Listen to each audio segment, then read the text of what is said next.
वर्तमान समय में हमारी दुनिया ग्लोबल वार्मिंग, पोल्यूशन, न्यूक्लियर वार और पॉपुलेशन जैसे बेहद ही बड़े खतरों से गुजर रही है। ऐसी परिस्थिति में एक बेहद ही बड़ा सवाल यह है कि क्या मानव प्रजाति आने वाले करीब 200 सालों तक पृथ्वी पर अपना अस्तित्व बचाए रख सकती है या नहीं। और ऐसी परिस्थिति में हमें हमारे सौरमंडल के दूसरों ग्रहों यानी उनके चंद्रमाओं पर बसना होगा।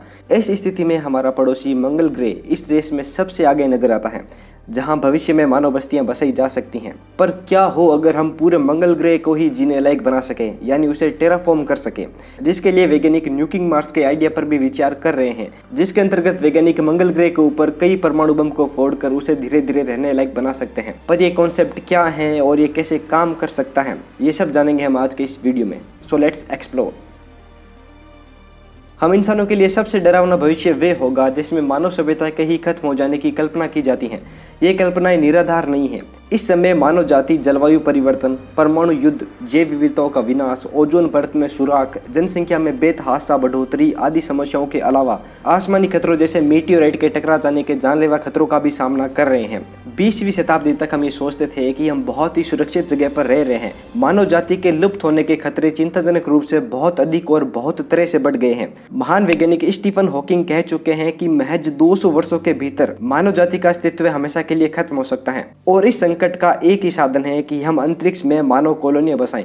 इधर हाल के वर्षों में हुए रिसर्च से ये पता चलता है कि भविष्य में हम पृथ्वीवासियों द्वारा स्पेस कॉलोनीज बनाने के लिए सबसे उपयुक्त जगह हमारा पड़ोसी मंगल ग्रह हो सकता है। मंगल ग्रह और पृथ्वी में अनेक समानताएं हैं। हालांकि मंगल एक बेहद ही ड्राई और कोल्ड ग्रह है, लेकिन इसमें वे तमाम तत्व मौजूद हैं जो इसे जीवन के अनुकूल बनाने में सक्षम है, जैसे कि पानी, कार्बन डाइऑक्साइड, नाइट्रोजन आदि। हालांकि पृथ्वी का जुड़ाव समझे जाने वाला शुक्र ग्रह की आंतरिक संरचना पृथ्वी से काफी मिलती जुलती है, लेकिन जब बात जीवन योग्य परिस्थितियों की हो तो मंगल ग्रह अनोखे रूप से सबसे उपयुक्त ग्रह है। मंगल ग्रह अपनी धुरी पर लगभग पृथ्वी जितने ही समय में घूमता है। पृथ्वी की तरह मंगल पर भी वायुमंडल मौजूद है जो कि काफी पतला है, लेकिन इन समानताओं के साथ कुछ विसमानताएं भी हैं जो कि मंगल को मानव के लिए स्पेस कॉलोनीज में तब्दील करने में बड़ी चुनौती पेश करती हैं। मंगल पर न तो वायुमंडल पर्याप्त है और न ही सूरज की रोशनी। वहां का अधिकतम तापमान अंटार्कटिका के न्यूनतम तापमान के लगभग बराबर है और इसरो से काफी ज्यादा आगे है। ये कंपनी केवल 17 साल पुरानी है, लेकिन दुनिया भर में सैटेलाइट लॉन्च करने के मामले में अपना दबदबा बनाए हुए है।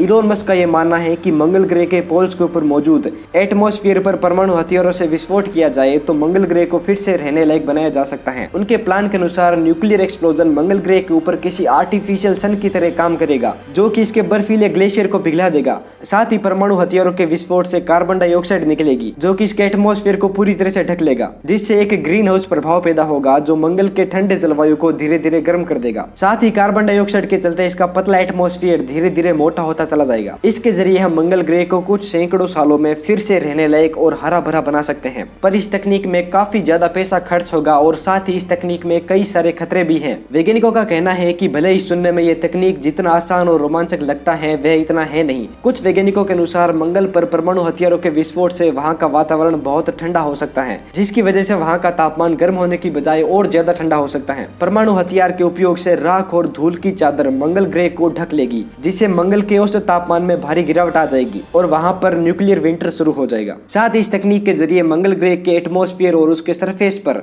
रेडिएशन फैलने का खतरा भी मौजूद है, जो कि हमारे भविष्य के इकलौते उम्मीद यानी मंगल ग्रह को तबाह कर सकता है। इस लिहाज से देखें तो मस्क के विचार बेहद भयानक हैं। बेहतर होगा कि हम मंगल ग्रह पर कदम सावधानी से रखें और वहां जमीन के नीचे पनप रहे किसी माइक्रोबियल लाइफ फॉर्म को तबाह न कर दें। तो दोस्तों, आपको इन्फॉर्मेशन कैसी लगी नीचे कमेंट बॉक्स में जरूर बताइए। तो मिलते हैं अगली वीडियो में, तब तक के लिए थैंक्स फॉर वॉचिंग।